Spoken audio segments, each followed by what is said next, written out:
Paz do Senhor, amados. Amém. Boa noite a todos. Bem-vindos em nome de Jesus e vamos à palavra do Senhor, né? Epístola de Pedro, a segunda epístola de Pedro. Ainda temos esse domingo e mais outros 2. Mas ainda no final desse mês de junho a gente vai estar mudando de livro. Coincidentemente, essa semana o nosso pastor soltou então nosso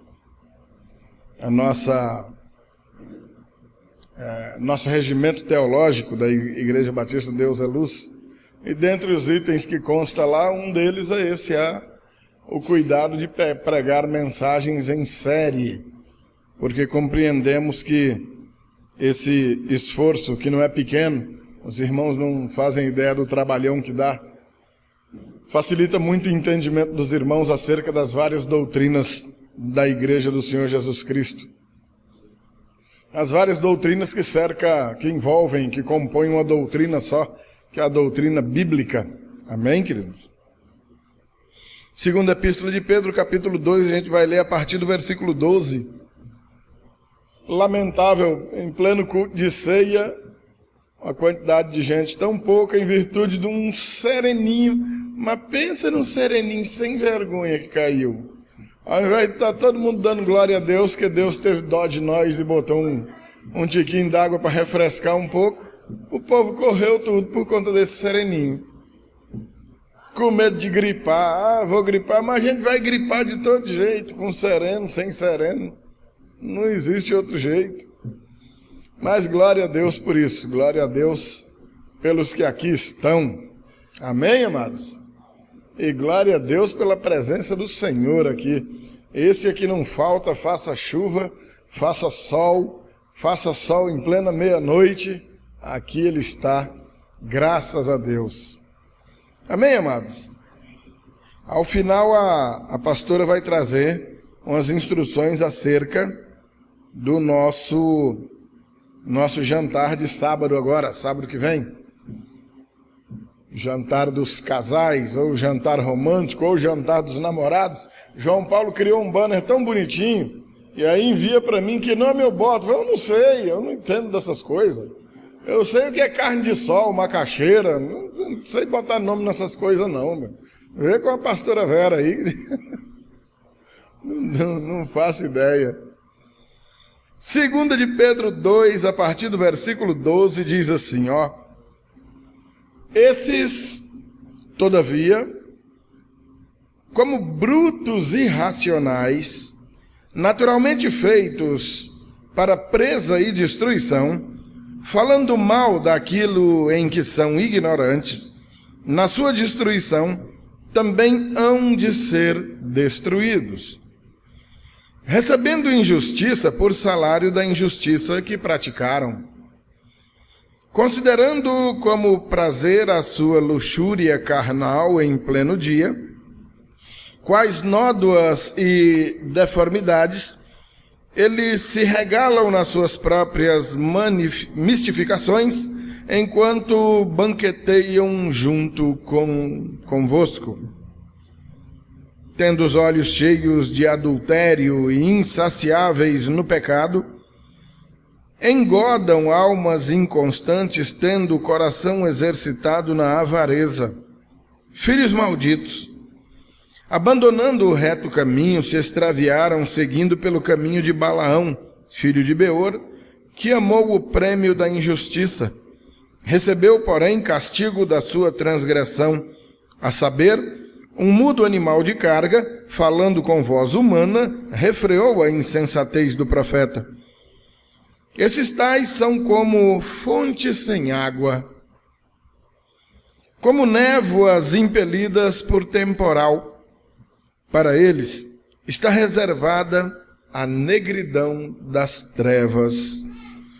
Porquanto, proferindo palavras jactanciosas de vaidade, engodam com paixões carnais, por suas libertinagens, aqueles que estavam prestes a fugir dos que andam no erro, prometendo-lhes liberdade quando eles mesmos são escravos da corrupção, pois aquele que é vencido se torna escravo do vencedor.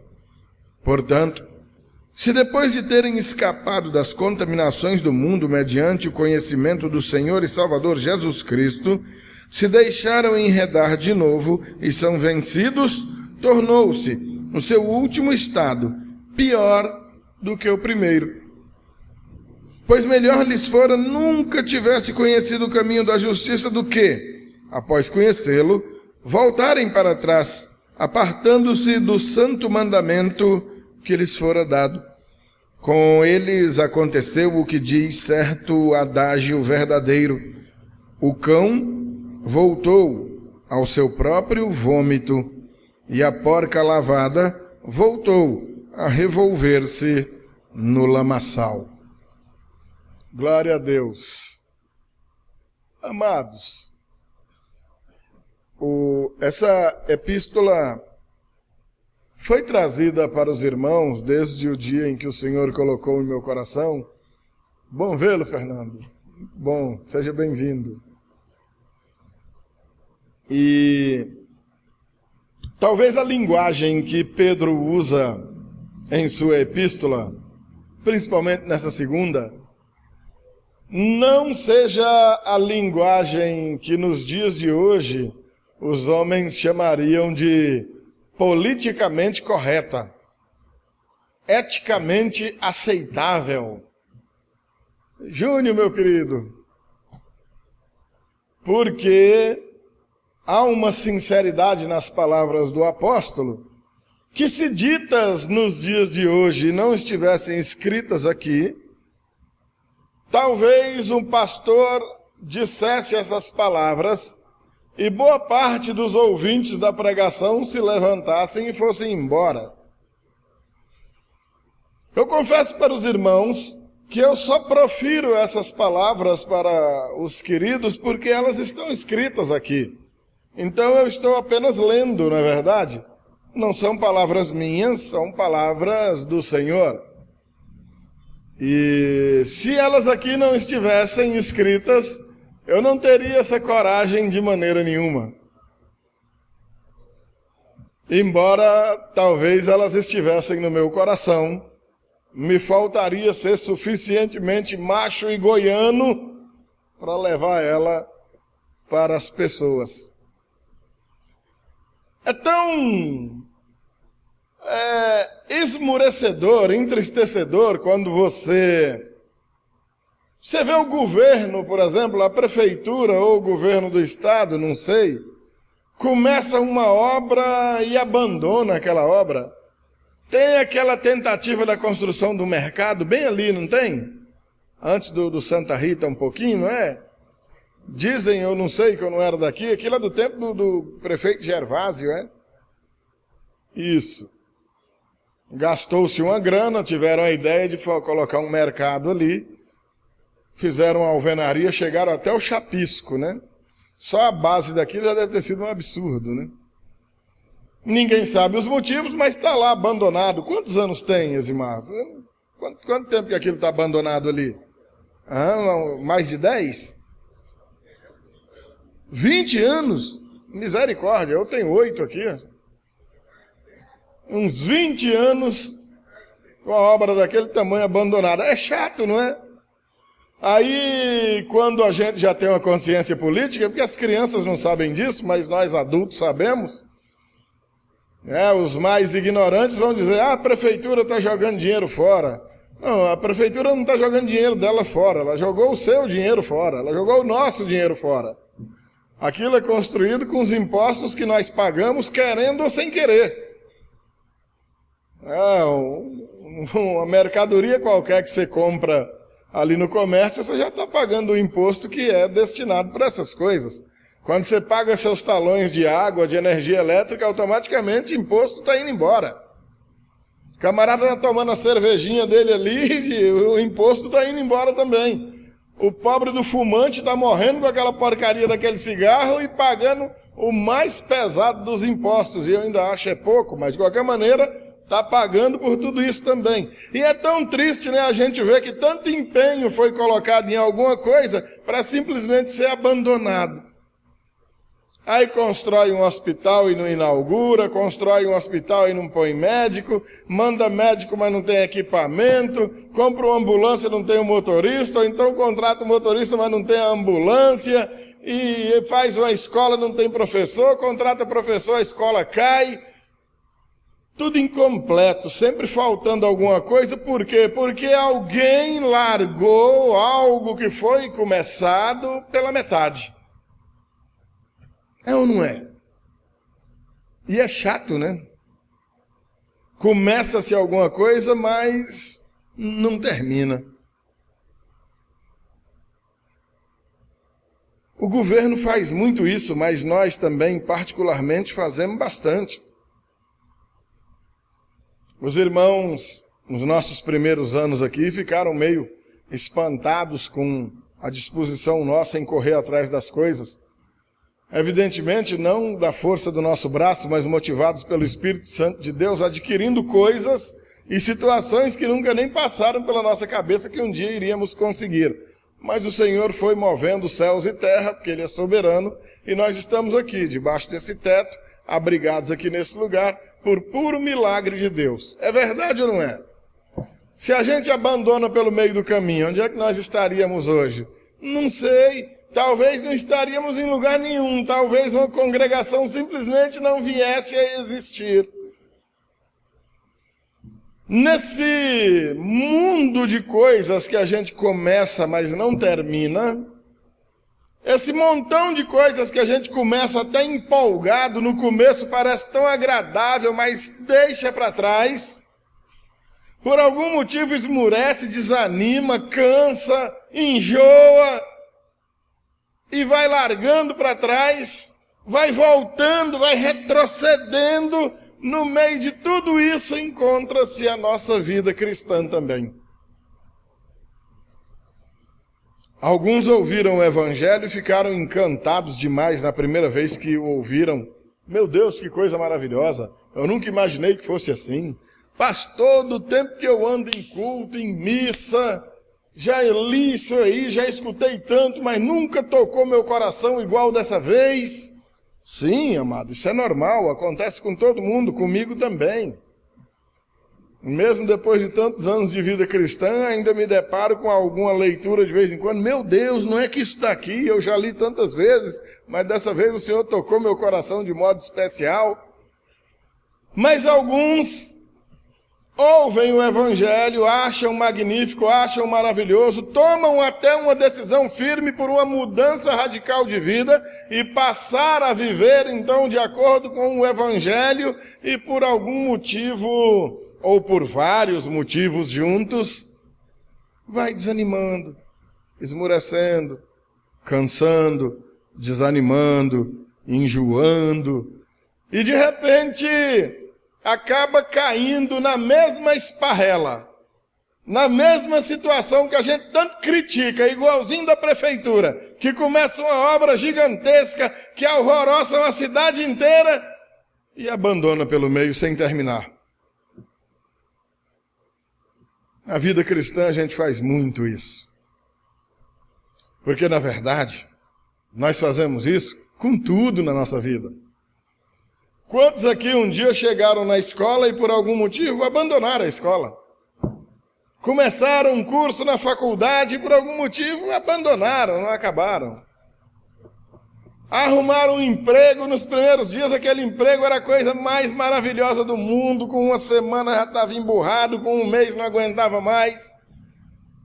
Caiu fora, rapaz, está lá, mas não, lá é ruim demais. Mas rapaz, de outro dia tu estava dizendo que era tão bom. E agora, onde é que tu está? Não, estou caçando outro. Mas tu é burro, hein? E agora? Abandonar as coisas pelo meio, sem terminar, é algo que nós somos peritos em fazer em todas as áreas da vida. Olha os casaizinhos de namorado. Se conhece, oh meu amor, meu cheiro, minha cumbuca de tempero, e dorme sonhando e acorda dormindo, deita para sonhar, levanta sonhando, só vê aquela figurinha na cabeça, fecha o olhinho, tá aquele príncipe que parece um sapo cururu, mas ela acha que é um príncipe. Ou então ele fecha o olhinho, tá lá aquela princesinha, e tu começa tudo flores. Olha, amor, a lua está se escondendo, é de vergonha da sua beleza, porque você é mais bonita do que ela. Daí uns dias, olha, a lua está escondendo, não está vendo que vai chover, marmota? E vai acabando aquele amor e de repente não se suportam mais. Não se toleram mais. Um gosta do ovo mal passado, o outro gosta dele torrado, um gosta mais salgado, o outro mais doce, um torce pro Flamengo, o outro pro Vasco, pronto, acabou. Largamos pelo meio do caminho. Agora, está aqui um trecho da Escritura dando uma lapa de um arroxo em nós, em todos nós, para que na vida cristã nós não venhamos a proceder dessa maneira. Na verdade, a palavra de Deus, ela não nos estimula de maneira nenhuma a começar alguma coisa e não terminar. O Evangelho de Lucas, capítulo 14, há inclusive uma ilustração nesse sentido.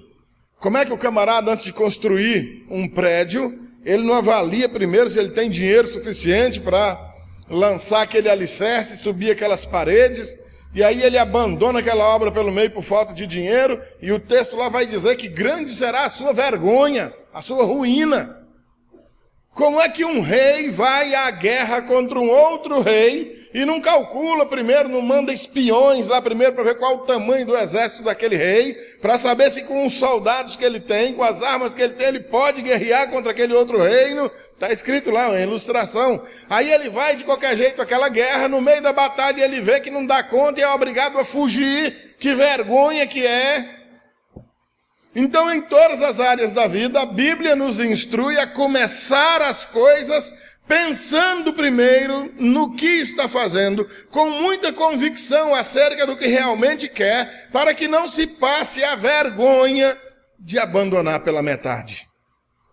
A Bíblia diz que é uma vergonha. Começa a construir uma casa e larga pelo meio. Começa um romance, um namoro e abandona, vai um para lá, outro para cá, fica os filhos chorando, gosta do pai, gosta da mãe, a confusão que não acaba mais. Começa um curso, abandona, daí uns dias vem a depressão, encontra com o colega que estava contigo outro dia, que inclusive não era nem tão inteligente quanto você, está lá formado, trabalhando, e você pelejando, vê se arruma uma boquinha para pilotar a moto aí, entregando bujão de gás. Aí daí uns dias, pastor, ora por mim, pastor, estou deprimido, estou morrendo, Deus não me ama. Não, Deus te ama, quem não te amou foi você mesmo. Deus deu a vida por você na cruz do Calvário, mas você não gosta de você. Você caça chifre em cabeça de jumento. O que você está colhendo hoje é resultado do que você plantou dias atrás. Amém, amados?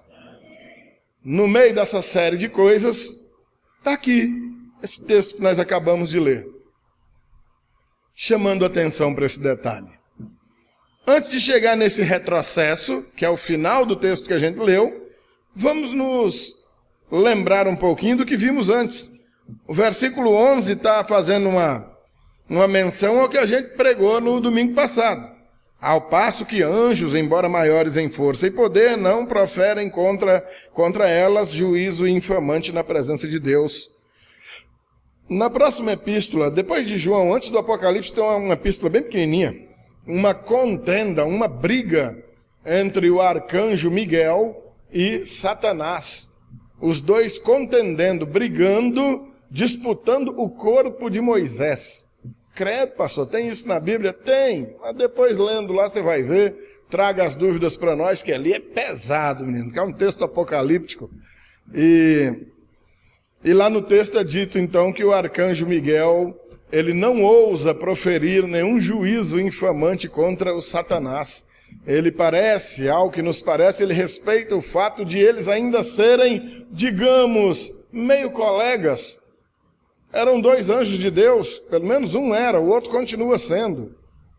E ele apenas diz: o Senhor te repreenda. Ou seja, o Senhor tem autoridade para te repreender. Eu vou te tratar como um semelhante a mim. Embora o arcanjo Miguel seja um anjo abençoado e o Satanás um anjo caído. Mas ele não ousa proferir um juízo infamante contra o outro. E aí o versículo 11 ele está dizendo isso. Aí do versículo 12 em diante ele começa a expor a nossa situação. Esses, todavia, agora está falando daquele homem que não respeita autoridades superiores. Agora preste atenção, estamos falando de aluno que não respeita professor. Estamos falando de cidadão que não respeita polícia. Estamos falando de filhos que não respeitam pais. Estamos falando de discípulos que não respeitam pastores. E assim sucessivamente. E olha o que o texto vai dizer desse pessoal. Esses, todos eles, como brutos e irracionais. Meu amado, que é isso? Mais adiante, lá no versículo 16, ele vai nos refrescar a memória com relação à situação dessa. Ou seja, colocando um animal bruto, tal qual a mula que falou com o profeta Balaão, em situação até de mais sabedoria do que um bocado de gente. Que é isso, pastor? Pois é. Como brutos e irracionais. Ainda bem que é Pedro que está dizendo isso aqui, porque se fosse eu, alguém já tinha arrumado uma pedra na minha testa. Como brutos e irracionais, pior do que animais, que a alguns a gente ainda doma, mas a outros de tão brutos nem domar, adestrar o bicho é possível. E é esse tipo de ser que o Pedro está comparando. Prestem bem atenção. Como brutos e irracionais, naturalmente feitos para presa e destruição. Misericórdia. Diante de tão tremendo sacrifício feito por Jesus na cruz do Calvário, há uma menção a esses que ele está dizendo que, como se pegasse esse sacrifício do Senhor Jesus e considerasse um grande lixo, despreza totalmente, joga fora, tratados literalmente como brutos e irracionais, vejam só, guardados, naturalmente feitos para presa e destruição. Pai do céu, que destino horroroso! Desde já, sabedor que é criado para isso. Meu Deus! E ainda assim, diante de tão sublime pregação, os corações endurecidos, cada dia endurece mais. Aquele que o Senhor já tem tocado no coração ainda permite que a carne fale mais alto do que o espírito e continua sendo duro e rebelde contra Deus. Abre a boca, esculhamba o pastor, esculhamba os mais velhos, não respeita pai, não respeita mãe, não respeita ninguém e quer que tudo na vida corra bem. Vai ser meio difícil, para não dizer que vai ser impossível. Falando mal daquilo em que são ignorantes. Nem conhecem a fundo aquilo que tão ferrenhamente estão criticando. Estão combatendo com um fervor tão grande alguma coisa que pensam conhecer, mas que na verdade nem conhecem. É como aquele familiar teu, aquele amigo teu que ouve dizer que você está indo para a igreja e fala, vai lá, abestado, levar dinheiro para o pastor. Ele está falando mal de algo que ele não conhece, ignorantemente falando mal de algo que não conhece, porque ainda persiste como um bruto irracional e num estado reservado para uma destruição, que será quebrada mediante a oração que você vai fazer intercedendo pela vida dele. Amém, querido? Creia nisso. Na sua destruição, também hão de ser destruídos, ou seja, junto com aqueles anjos reservados para a destruição no final, esses cidadãos vão à destruição também. Misericórdia, queridos. E agora vejam as justificativas. Versículo 13. Recebendo injustiça por salário da injustiça ou que praticaram, né? Que estão praticando, né?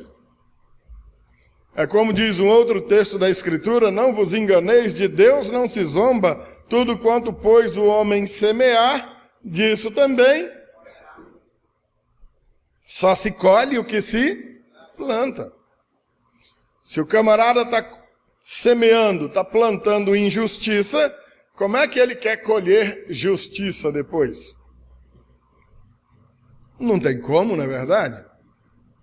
E considerando como prazer a sua luxúria carnal em pleno dia, quais nódoas e deformidades eles se regalam, ou seja, se alegram nas suas próprias mistificações.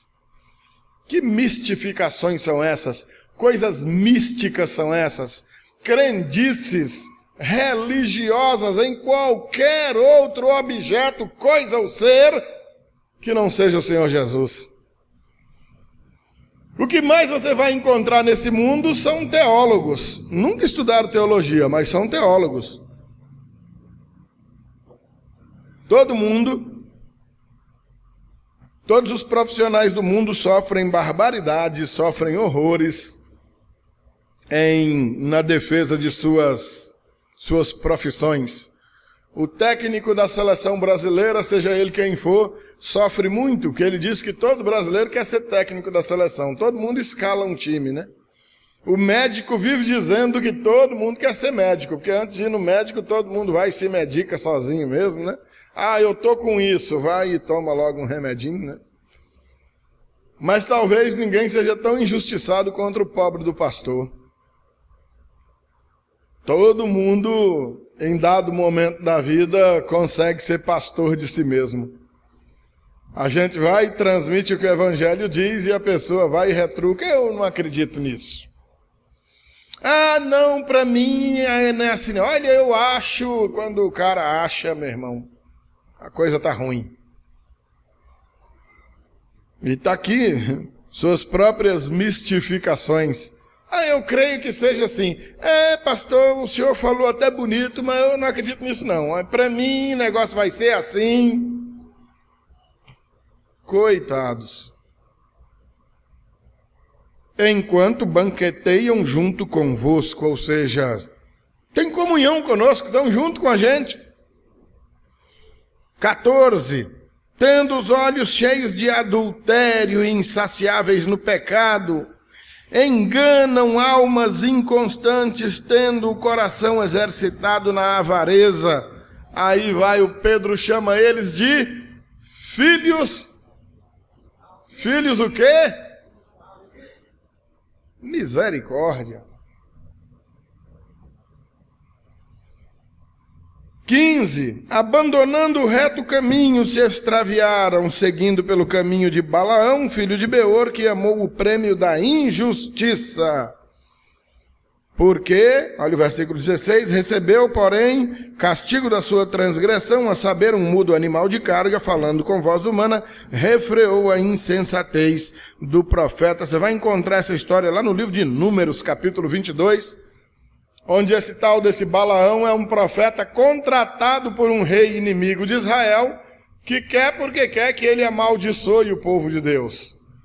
Evidentemente ele não consegue amaldiçoar o povo de Deus, mas ele é um profeta sem vergonha, corrupto, recebe dinheiro para profetizar contra o povo de Deus. Ele não consegue profetizar contra o povo de Deus, mas ele consegue ensinar o inimigo a armar armadilhas, colocar armadilhas diante dos homens de Israel. Seduzindo-os, descobre que os cabas gostam de mulher, olha. E seduzem aqueles pobres por meio do adultério, da prostituição. E o estrago é grande. Ele ama o prêmio da injustiça porque é injusto.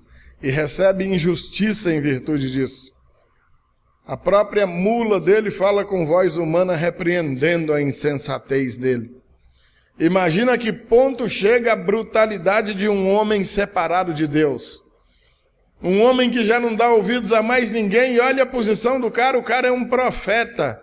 Para que então a voz de Deus fosse ouvida, Deus usa uma mula para falar, uma jumenta, na verdade, para falar com o profeta. Russo, hein? Era o tipo de gente que já não escutava mais ninguém. Intocáveis, sabido demais. Agora vamos à situação dessa rapaziada. Esses que começam as coisas e não terminam. Esses que começam e se cansam, enjoam e abandonam pela metade. Versículo 17. Esses tais são como fontes sem água, névoas impelidas por temporal. Para eles está reservada a negridão das trevas. Olha, queridos, presta atenção, meus amados. Eu comecei essa pregação dando exemplos de coisas fúteis, como uma construção que a gente começa e não termina, como uma escola que a gente abandona, um namoro que a gente começa e larga de qualquer jeito, ou um casamento. Mas ilustrando com todas essas coisas, a mais sublime decisão da vida, o mais sublime prêmio, a mais sublime empreitada da vida, que é o entrar no caminho reto e caminhar por ele, e abandoná-lo pelo meio, abandoná-lo sem completá-lo, e as consequências disso que a Bíblia está dizendo que recai sobre aquele que desiste. Olha, amados, a nossa convicção reformada garante que se Jesus te salvou, você está salvo. Se foi Jesus mesmo que te regenerou, você está regenerado. Mas se essa regeneração ainda não aconteceu, você está aqui e você está no lugar certo, ouvindo a coisa certa, a fim de que aconteça na tua vida o resultado certo. A Bíblia diz que a fé vem pelo ouvir, e não é ouvir as músicas do Roberto Carlos, nem da Xuxa, nem da Aline Barros, nem do Walter Júnior cantando, contanto que toda essa cantoria seja palavra de Deus. A fé vem pelo ouvir, e o ouvir é pela palavra de Deus, a pregação da palavra de Deus. Se a tua regeneração ainda não foi providenciada pelo Senhor, você está aqui ouvindo a palavra que pode providenciar esta regeneração. E quando ela acontecer na tua vida, eu te garanto que você nunca mais vai retroceder. Você nunca mais vai desistir, desanimar, cansar, enjoar. Porque a palavra adverte, não é para você perder a noite de sono, não é para você ficar tremendo de medo. Não. As advertências são para que você seja vigilante. As advertências existem porque Deus é bom, porque Ele é justo, porque Ele te ama. Amém, querido? Você quer ter uma ideia? Você vai de noite, depois de uma curva, descobre que uma ponte caiu. Mas você é um cara mau, você é um cara malvado. Você escapou por pouco, mas você senta ali no escuro só olhando. Vou ficar aqui olhando o outro quebrar a cara. Não avisa para ninguém, não dá um sinal para ninguém. Fica só olhando alguém vir naquela curva no escuro e cair na ponte quebrada e arrebentar o pescoço lá embaixo. Ei, beleza, cada um que cai é um foguete que tu solta. Ei, mais um quebrou a cara. Será que é assim? Eu tenho certeza que a maioria de nós, se passasse por uma situação semelhante, correria na beira da pista, quebraria uns galhos de pau, jogaria no meio da pista, ficaria ali na beira da pista fazendo sinal. Ei, a ponte ali caiu, para! Por quê? Porque você não quer que outro se arrebente naquela situação. É exatamente o que a palavra de Deus está fazendo com você. Ei, cuidado, a ponte caiu, presta atenção, para aí. Preste atenção, não siga nessa direção, que nessa direção você vai se arrebentar. Deus não é cruel, Ele não é maldoso, Ele não é sarcástico, Ele é cheio de amor, Ele é cheio de misericórdia. Enquanto você estiver vivo, enquanto você estiver com os pés nessa terra, você está com a oportunidade diante de ti. Deus não morreu. Lembra-se do filme? Os que viram o filme conosco sexta-feira, claro, né? Deus não está morto. Mas você, afastado dele, sim, está. Versículo 18. Olha, ainda no 17 ainda, né? Preciso ver que essa inconstância é o que revela, ou que mantém reservada para estes a negridão das trevas, ou seja, uma referência clara à condenação eterna. 18.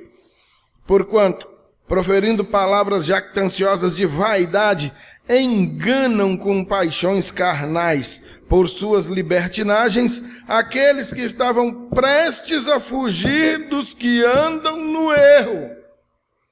O grande mal do camarada inconstante é porque ele contribui na queda de outros.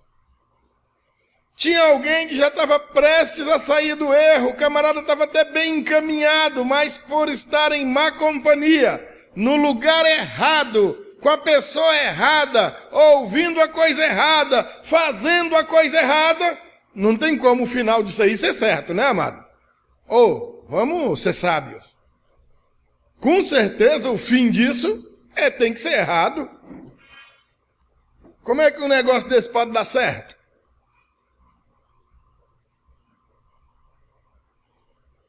E olha só a ilusão. Prometendo-lhes liberdade quando eles mesmos são escravos da corrupção, pois, presta atenção, aquele que é vencido se torna escravo do vencedor. Pedro está fazendo uso de uma linguagem muito popular desses dias, em algo que era muito comum de acontecer. Um exército ia à guerra contra outro exército, uma nação em guerra contra outra nação, e aquela nação que vencia a guerra escolhia aqueles melhores homens ali daquele lugar para transformá-los em seus escravos. Porque aquele que é vencido se torna escravo do vencedor. Meu amigo, meu irmão, minha irmã, se o vício tem te vencido, é por isso que você é viciado. Você é escravo do vício. Se a imoralidade tem te vencido, você é escravo da imoralidade, porque ela te venceu, te dominou. A avareza, a mesma coisa. A violência, a mesma coisa. A indiferença, a arrogância, a incredulidade, ela está te dominando porque ela te venceu. Você se tornou escravo da tua própria incredulidade. Porque aquele que é vencido se torna escravo do vencedor. Quantas pessoas nós temos nesse mundo escravos de um cigarro? Bota aquilo na balança, o ponteiro nem mexe, não pesa 1 grama. Não obstante, domina um homão de 105 quilos desse aqui. Que absurdo, que vergonha. Uma pedrinha de droga desse tamanhozinho domina um homão desse. Uma cachaçinha desse tamanho domina um homão desse tamanho. Porque aquele que é vencido se torna escravo do vencedor. Algumas doenças de nossos dias têm dominado de modo cruel as pessoas porque deixaram-se ser vencidas e tornaram-se escravas do vencedor. Triste, mas é bíblico, tá aqui. todas essas advertências escritas, repito, insisto, não para meter medo na tua cabeça, não é para te deixar assombrado, é para lhe deixar avisado. O objetivo é que você não se surpreenda diante da calamidade. Empenhe-se tremendamente para não ser derrotado por esse inimigo, para não se tornar escravo dele. Versículo 20. Portanto, se depois de terem escapado das contaminações do mundo mediante o conhecimento do Senhor e Salvador Jesus Cristo, se deixam enredar de novo e são vencidos, tornou-se o seu último estado pior do que o primeiro. Amados, quantas pessoas você conhece que um dia foi um crente fervoroso e que hoje se encontra derrotado, afastado da igreja, praticando coisas que nem no passado tinha coragem de fazer, porque não fazia nem parte dos seus hábitos. O camarada era apenas um incrédulo. Um dia andou por aí dando glória a Deus e aleluia, e hoje está em algum lugar bebendo, se drogando, roubando, se prostituindo.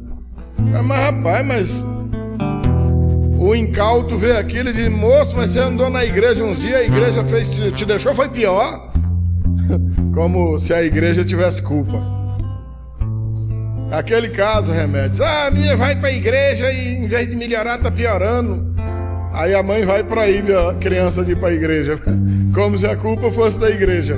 Nós estamos ensinando coisa ruim para a criança aqui. Ou seja, ignorância. Ignorância pura. Quantos vocês conhecem, amados? Olha, amados, nos evangelhos Jesus conta uma história tremenda, dizendo que o espírito imundo sai de uma pessoa, a pessoa fica liberta. E esse espírito imundo sai por aí, não tendo para onde ir, vagando por aí, não encontra outra criatura para dominar. Vou voltar na minha antiga casa, ou seja, naquela pessoa, para ver como é que anda. Chega lá, tá a casa vazia, limpa, varrida, adornada, tudo muito lindo. Ou seja, mas vazia. Vazia por quê? Porque o Espírito Santo não está ali. E aquele espírito imundo diz: volta para aquele camarada, mas não volta mais sozinho. Volta com outros 7 piores do que ele. E aí Jesus diz que o estado daquele camarada tornou-se pior do que o seu estado do passado. Quantas vezes a Bíblia nos advertiu quanto a isso? Quantas vezes nós temos visto crentes infiéis, volúveis, solventes, como uma manteiga no sol, derrete, que é uma maravilha. Não aguenta um apertozinho desse tamanho que a vaca vai para o brejo. Amados, você está diante das advertências tão severas, mas ao mesmo tempo tão amorosas, como aquele companheiro que estava na beira da pista avisando que a ponte caiu.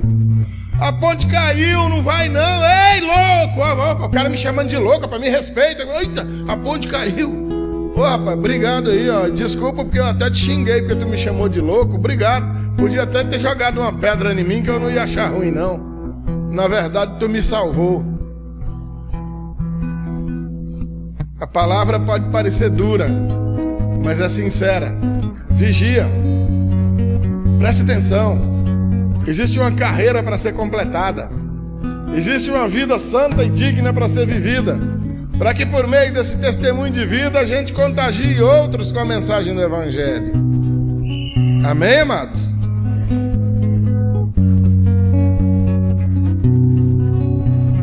Pois melhor lhes fora nunca tivesse conhecido o caminho da justiça do que, após conhecê-lo, voltarem para trás, apartando-se do santo mandamento que lhes fora dado.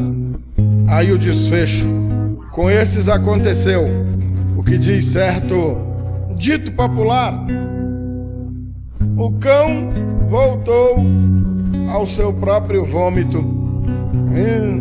A linguagem ainda por cima é nojenta, né? Cachorro que é perito, ele vomita e imediatamente come de novo. Eco. O cão voltou ao seu próprio vômito. E pior, a porca lavada voltou a se revirar no lamaçal. Um porquinho lavado é tão bonitinho. Eu já lavei porco quando era bonito, deixei tão bonitinho. Daí 5 minutos você vai ver que coisa que tava. Não adianta pôr lacinho de fita no pescocinho da leitoa, não adianta botar um anelzinho de ouro no focinho dela, nem brinquinho nas orelhas. Ela vai pra lama. As advertências são duras, são sérias, e como diz o desfecho aqui, pode ser considerada até meio nojenta, mas elas são de amor, porque elas te exortam à santidade, à firmeza, à fidelidade. Amém, queridos? Para que o prêmio que você receba não seja esse aí do versículo 13: receber injustiça pela injustiça praticada. É o contrário. O Senhor está ávido por despejar sua justiça sobre a sua vida, em virtude da justiça que você praticou. Amém, queridos?